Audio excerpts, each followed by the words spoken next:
ঠিক আছে। তখন দেখছি পুরো একদম দিয়ে দেখছি বিছানায় মরমর অবস্থা, ঠিক আছে।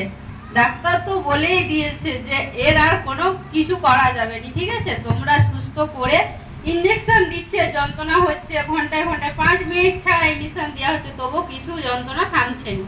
তারপর আমি এক বুদ্ধি বের করলাম। আমরা সেই লক্ষ্মী গোবিন্দপুর থেকে আসছিল, ও আমার বান্ধবী হয়, খুব ভালো বান্ধবী, ঠিক আছে। ওকে আমি জানলাম যে তুমি যে যাচ্ছ যিশু বাবার প্রার্থনায়, তো তোমার ছেলে এখন কেমন? বলছে দেখো আমি তো কিছু বলতে পারবো না, ওইখানে নিয়ে যাও, ওরাই সবকিছু বলবে। তারপর প্রত্যেক দিন আমি সকাল বিকাল আমার বোনের জন্য প্রার্থনা করি, গা ধুয়ে কাঁচা কাপড়ে শুদ্ধ ঘরে বসে আমার বোনের জন্য আমি এক মনে প্রভুকে ডাকি। আমি তো এখন নতুন কিছুই জানি না, কিন্তু যতটুকু জানি ততটুকু দিয়ে আমার বোনের জন্য প্রার্থনা করি।